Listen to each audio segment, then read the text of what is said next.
خوشخبری، ان باپوں کو خوشخبری جن کے بچے بچپنے میں بالغ ہونے سے پہلے مر گئے.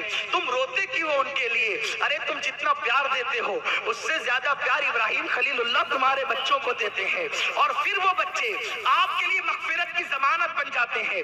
اللہ کے رسول فرماتے ہیں نابالغ بچے جو دنیا سے جاتے ہیں وہ قیامت کے دن اللہ سے کہیں گے، حدیث پاک کا مفہوم ہے، مولا ہم بچپنے میں دنیا سے کوچ کر گئے تھے، ہمیں باپ کا پیار نہ ملا، ہمیں ماں کی محبت نہ ملی. اگر ماں ملتی تو ماں ہمیں لوریاں دے کر سلاتی، باپ ملتا، مفہوم کے طور پہ بتا رہا ہوں، باپ ملتا وہ ہمیں گود میں کھلاتا.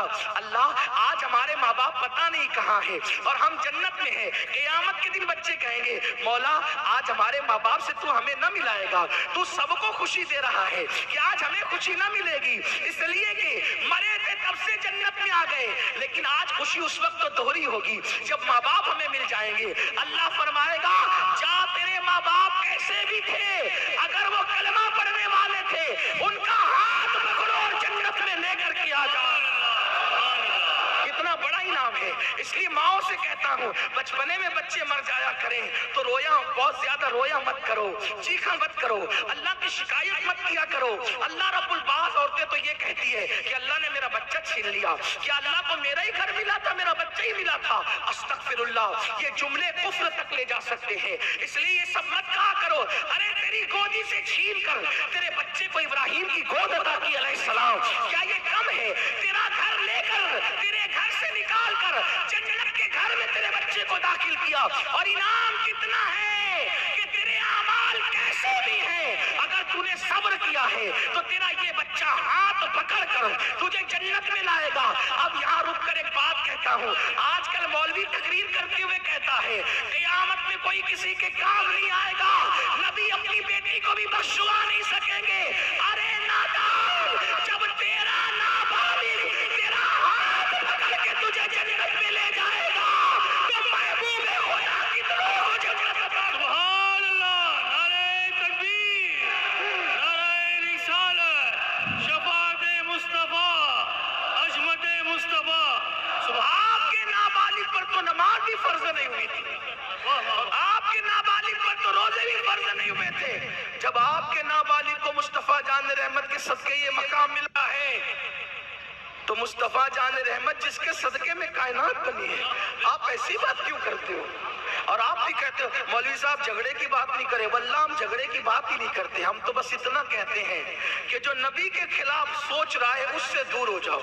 ہم مرنے کی بات ہی نہیں کرتے، مارنے کی بات ہی نہیں کرتے، ان سے دور ہو جاؤ. اس کی وجہ یہ ہے کہ زہر سے دودھ کا دور ہونا ضروری ہے، ورنہ وہ پینے کے قابل نہیں رہے گا. زہر کا دودھ سے دور ہونا ضروری ہے ورنہ وہ پینے کے قابل نہیں رہے گا. اگر زہر کے اندر اگر دودھ کے اندر ایک قطرہ زہر کا مل جائے تو اس کو پینے سے موت آ جائے گی، لیکن اگر ڈرم بھر کے زہر کے اندر، ڈرم بھر کے اللہ اکبر، بلکہ ڈرم بھر دودھ کے اندر ایک قطرہ زہر کا ملے تو پینے کے قابل نہ رہے، لیکن ایک قطرہ زہر کے اندر ڈرم بھر دودھ مل جائے، زہر کا اثر ختم نہیں ہوگا، زہر کا اثر ختم نہیں ہوگا، دودھ بھی زہریلا ہو جائے گا.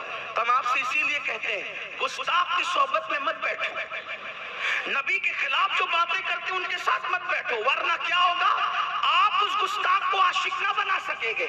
جیسے ڈرم بھر دودھ نے قطرے بھر زہر کو دودھ نہ بنایا ویسے آپ اس کو عاشق نہیں بنا سکیں گے، لیکن قطرے بھر زہر نے اس دودھ کو زہریلا بنا دیا. اسی طرح سے وہ گستاخ بھی آپ کو گستاخ بنا دے گا. اس لیے رسول اللہ فرماتے ہیں کہ ان کے قریب مت جاؤ، ان کو اپنے سے دور رکھو، تم ان سے دور ہو جاؤ. لا یضلونکم ولا یفتنونکم ایاکم وایاہم، وہ تمہیں کہیں فتنے میں مبتلا نہ کر دیں، وہ تمہیں کہیں اپنے جیسا نہ بنا لے. حضور نے یہ نہیں کہا کہ تم ان کے ساتھ بیٹھو گے تو انہیں اپنے جیسا بنا لو گے، بلکہ فرمایا ان کے ساتھ بیٹھو گے تو وہ تمہیں اپنے جیسا بنا لیں گے، وہ جیسے وہ تمہیں اپنی طرح کر دیں گے. اس لیے یاد رکھنا ایسوں کی صحبت میں بیٹھو گے تو بڑا نقصان ہوگا. حضور مفتی اعظم ہمارے دادا مرشد کہتے ہیں دشمن جاں سے کہیں بدتر ہے دشمن دین کا، دشمن جاں سے کہیں بدتر ہے دشمن دین کا. ان کے منکر سے کبھی ان کا گدا ملتا نہیں، ان کے منکر سے. اس لیے اپنی ایمان کی حفاظت کرنا ہے. بے ادب سے دور رہو, گستاخ سے. میں یہ نہیں کہتا کس سے دور رہو, بس میں کہتا ہوں گستاخ سے دور. اب گستاخ نے اپنا نام کوئی بھی رکھ لیا ہو, گستاخ نے اپنا نام, ہمیں نام سے کوئی معاملہ نہیں ہے, ہمیں تو نبی کی تعظیم اور گستاخی کے معاملات کو دیکھنا ہے. جو گستاخی کرے, اور امام اہل سنت نے یہی کہا کہ کتنا ہی تمہارا عزیز و نبی کا بے ادب ہو جائے, اس کو ایسے نکال کے پھینک دو جیسے دودھ سے مکھی نکال کے پھینک دو. اور یہ تو پیدا ہوا نابالغ بچہ تھا جو ماں باپ کو لے جائے گا. حضور فرماتے ہیں جس مسلمان کے گھر کا کچا بچہ پیٹ سے گر جاتا ہے, کچا بچہ پیٹ سے گر جاتا ہے, حضور فرماتے ہیں قیامت کے دن وہ آئے گا اللہ سے, سرکار کی حدیث ہے, وہ اللہ سے جھگڑا کرے گا. حدیث پاک یہ ہے, حدیث پاک کے الفاظ یہ ہیں, وہ اللہ سے جھگڑا کرے گا. جھگڑا کسے کہتے ہیں؟ ایک جھگڑا وہ ہے جو آپ اپنا جھگڑا سمجھتے ہیں, وہ نہیں. جو جھگڑا محبوب اور محب کے درمیان ہوتا ہے, ملانے کے لیے نہیں کہہ رہا ہوں, صرف سمجھانے کے لیے کہہ رہا ہوں. آپ کی بیوی آپ کی محبوب ہے, ٹھیک ہے, آپ اس کے محبوب ہے کہ نہیں؟ اگر ہو تو بول دو نا, ڈرتے کیوں ہو؟ کوئی ناجائز محبت کی بات تو نہیں ہو رہی. ناجائز محبت پہ کل میں نے 1 گھنٹہ تقریر کر لی ہے, یہاں جائز کی بات کرو. بولو محبوب ہے کہ نہیں ہے؟ وہ آپ کی محبوب ہے, آپ ان کے محبوب ہے.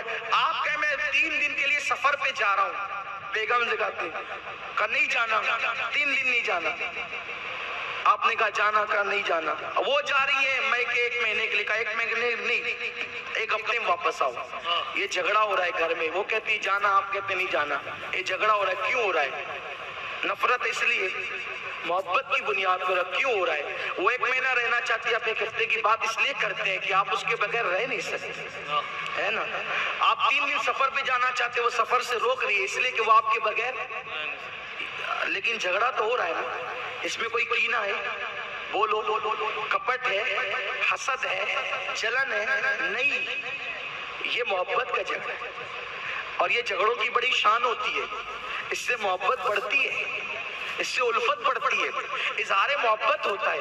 بیچارے وہ کیا جانے جو حسد سے لڑتے ہیں, یہ مزے تو ان کو آتے ہیں جو پیار میں لڑتے ہیں, جو محبتوں میں لڑتے ہیں. تو ہوا کیا؟ سرکار فرماتے ہیں وہ کچا بچہ جو گرا ہے اللہ سے لڑے گا, وہ جھگڑے گا. یعنی کیا کہہ رہا ہوگا؟ جھگڑنے سے مراد یہ ہے, اللہ مراد بہتر جانے محبوب کی مراد کیا ہے, لیکن شارعین یہ فرماتے ہیں جھگڑنے سے مراد یہ ہے کہ وہ اللہ کی رحمتوں پہ مچل مچل کر اللہ سے چلا چلا کے باتیں کرے گا, اللہ سے چلا چلا کے باتیں کرے گا. کیا بات کرے گا چلا کے؟ اللہ ہم تو کچے بچے تھے تبھی گر گئے, ماں کی گود بھی نصیب نہ ہوئی, آج ہم اپنے ماں باپ سے ملنا چاہتے ہیں. اللہ اس کو اختیار دے گا, جا اپنے ماں باپ کو ڈھونڈ. حضور فرماتے ہیں حدیث پاک میں آتا ہے کہ اس کی ناف کے اندر جو نال ہے, نال, اس نال سے وہ اپنے ماں باپ کو باندھے گا اور کھینچ کر جنت میں لا رہا ہوگا. توجہ ہے آپ کی, توجہ ہے. نال باندھ کر کچا بچہ کھینچ کے لا رہا ہوگا. ارے وہ کچے بچے کی طاقت ہی کتنی ہے, لیکن اللہ نے اگر اس کو طاقت دے دی تو ماں باپ کو اپنے نال سے کھینچ کر ایسا لا رہا ہوگا.